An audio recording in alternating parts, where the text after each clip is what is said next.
Bonsoir, bonjour, bon après-midi à tous et bienvenue dans ce nouvel épisode d'Histoire de succès, le podcast où des personnes viennent vous raconter tous les jeudis matins leur parcours vers leur succès. Je suis Fabrice Florent, je suis votre hôte et à l'heure du confinement, Histoire de succès continue avec des interviews à distance. Désolé d'avance pour la qualité du son qui est un peu moins bonne qu'habituellement, mais je suis vraiment très heureux de pouvoir continuer malgré tout à vous offrir des épisodes dans cette période.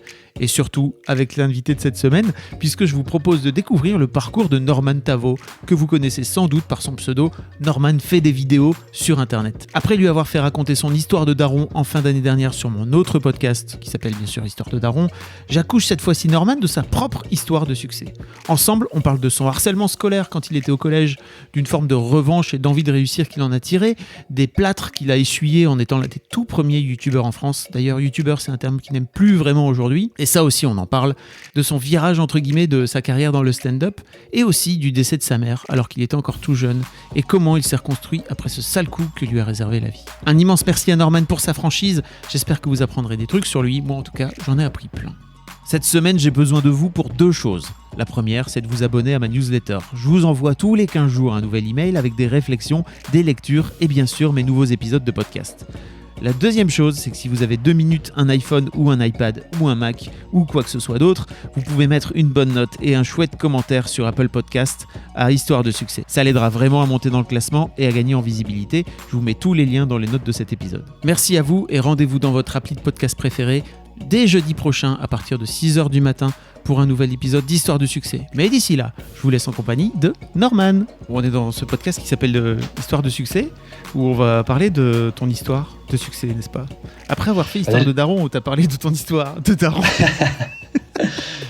Déjà, je suis super flatté parce que succès, c'est génial. Jamais de ma vie, j'aurais cru un jour qu'on m'interviewerait pour mon succès, quoi. Trop cool. Ok, il y a 10 piges peut-être, d'accord. Mais là, maintenant... je pense que quand tu regardes en arrière, tu peux te dire ok, c'est bon, j'ai 2-3 succès derrière moi, non ?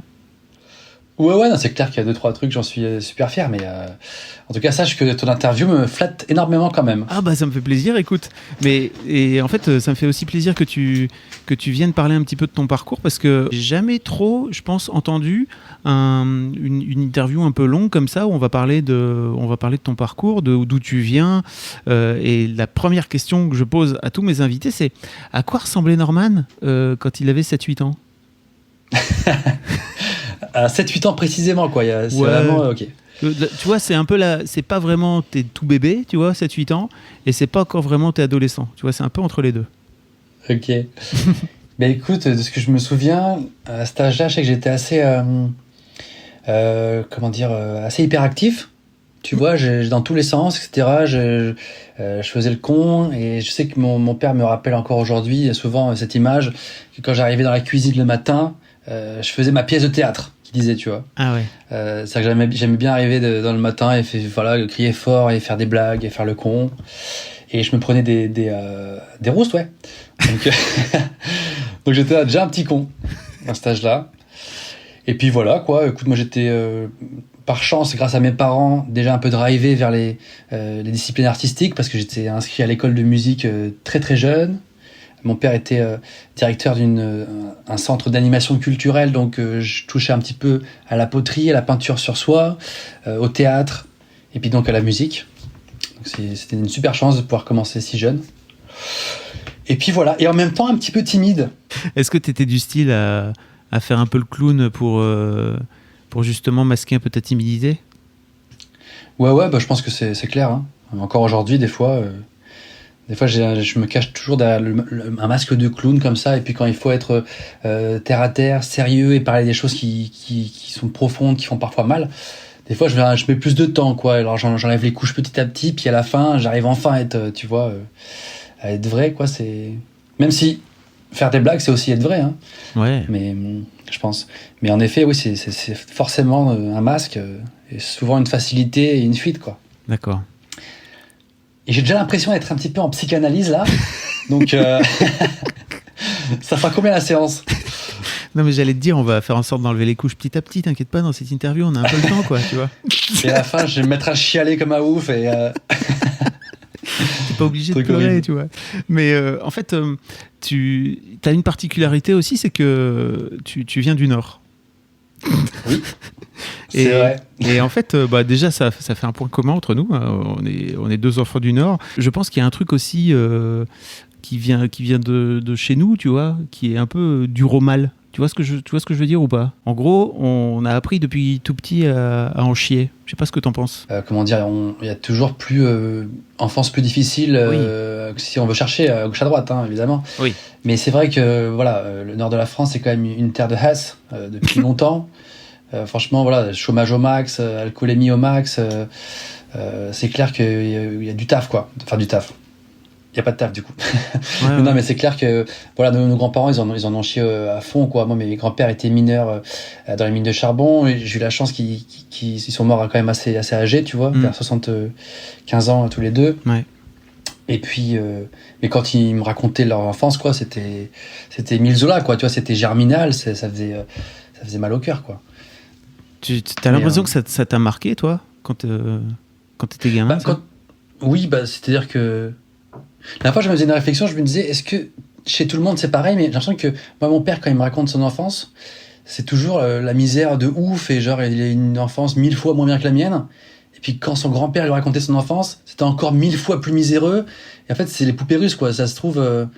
Enfin, est-ce que ça existe un grand-père qui a une vie, qui a une enfance beaucoup plus cool que son petit-fils, tu vois?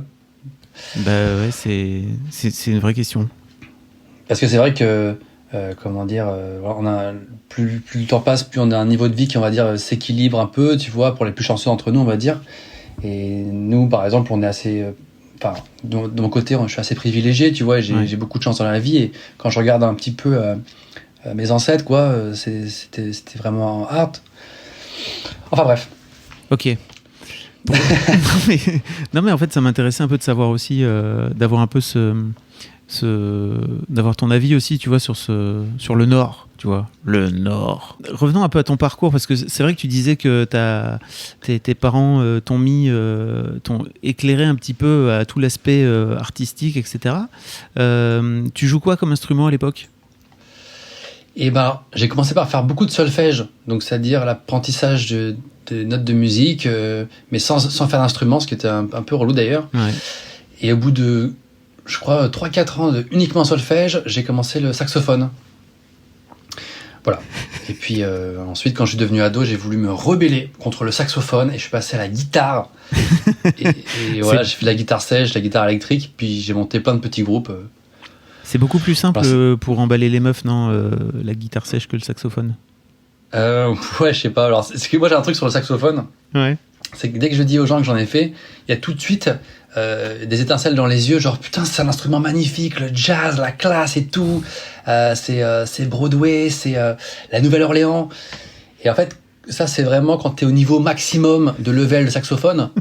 Mais quand j'en joues un petit peu, c'est vraiment pas pareil du tout, quoi. C'est vraiment beaucoup plus moche. Ça fait poète-poète. T'es tout rouge quand tu souffles. Franchement, le saxo c'est stylé quand tu le maîtrises, quoi. C'est clair que ça fait partie des instruments qui sont...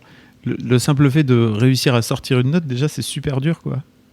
Ah ouais, c'est vraiment dur, hein, franchement. Et comme le disait mon prof de saxo, tu vois, disons que le saxophone, c'est pas l'instrument que tu peux faire quand t'as de la fièvre, quoi. C'est quand tu te sens pas bien. C'est vraiment c'est ton corps qui joue, tu vois. Quand tu fais du piano, bon, c'est un instrument hyper technique, hein, mais tu peux jouer du piano quand t'as un petit peu la tête dans le cul, un peu malade et tout. Guitare aussi, mais le saxo, si t'es pas full énergie, tu peux pas vraiment bien jouer, tu vois. Donc c'est un instrument très physique. Comment t'as l'impression que ça t'a marqué, ça t'a forgé cette éducation à la musique notamment? Je crois que ça m'a donné une sensibilité, en tout cas au niveau de la zik déjà, tu vois. Et puis je pense qu'à sensibilité artistique, tout se rejoint. Donc dans l'image, dans la vidéo, dans la zik, enfin comment dire, c'est un tout, quoi, tu vois. Enfin, un mec qui joue dans un orchestre, etc. Je pense qu'il n'est pas insensible à la photographie, insensible à de grands cinéastes. Tu vois, tout ça, ça se ressemble, quoi, tu vois. Ouais, je vois bien. Donc, en effet, je développais son oreille. Très vite, tu commences à avoir des discussions quand t'es adolescent avec des potes à toi en disant putain, c'est marrant, la basse là, elle joue en saccadé, et puis la caisse claire, elle vient comme ça en contretemps. Trouve ça c'est ouf, tu vois. Et tes potes qui n'ont pas fait forcément d'études de musique, ils sont, comment dire, insensibles à ça, et tout d'un coup, il y a un petit clivage, quoi. Et du coup, voilà, je trouve que c'est vraiment une chance de pouvoir être initié assez jeune comme ça à l'art en général, quoi. Okay. Donc aujourd'hui, moi, je suis sensible à l'art, tu vois, à fond, quoi. Même si, par exemple, j'ai fait des études d'art, donc j'ai eu une petite, un éveil un petit peu à la peinture, tu vois. Maintenant, quand je vois des peintures de Caravage, de Courbet, tu vois, je m'y connais pas beaucoup, mais je peux vraiment être ému très vite par quelque chose, quoi. Okay. Je suis trop content de ça. Ok. Ouais, t'as la sensation que cette éducation-là t'as peut-être ouvert émotionnellement à fond, quoi, et j'en suis très content, quoi, tu vois. Okay. Et par exemple, pour faire un lien avec mes vidéos, même si c'est on est moins dans une œuvre d'art avec, tu vois, au sens propre du terme, mais c'est quand même de la création. Oui, bien sûr. C'est quand même créatif. Tu vois, les idées, elles s'entrechoquent. Il y a vraiment de l'artistique là-dedans, quoi. Et même si les gens le ressentent pas, au final, c'est pas plus mal, parce que moi, j'aime bien quand les gens voient une vidéo qu'ils aient le sentiment d'être, de voir un truc facile à voir, léger, tu vois, agréable à consommer, puis qu'ils aient pas le sentiment de voir un mec qui s'est pris la tête à faire un truc prétentieux ou trop plombant, tu vois. Donc, bref, voilà. Je sais pas si tu vois ce que je veux dire. Et voilà, c'est terminé pour cet extrait, en tout cas au moins sur YouTube. Vous pourrez retrouver le podcast en intégralité en audio en cliquant sur le lien dans la description de cette vidéo. Pourquoi n'y a-t-il plus qu'un seul petit extrait ? En fait, désormais, je ne diffuserai plus ici l'intégralité des épisodes, mais plutôt un extrait de 10-15 minutes avant de vous renvoyer à télécharger ou à écouter le podcast en audio. Plusieurs raisons à ça. La première, c'est pour une raison de gros sous.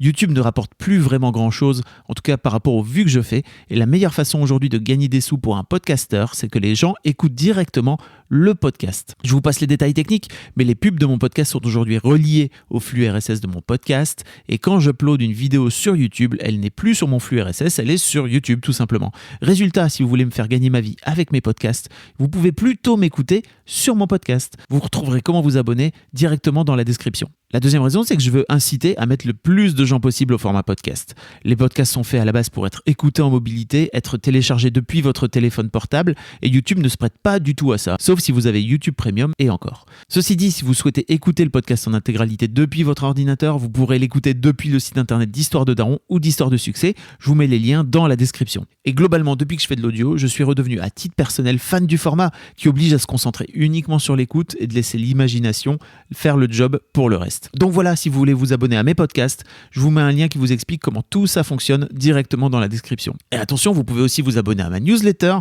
Je fais en sorte de vous envoyer un mail pour chaque nouvel épisode. C'est pareil, vous pourrez retrouver le lien directement dans la description. Merci pour votre écoute et à tout de suite sur mon podcast en intégralité.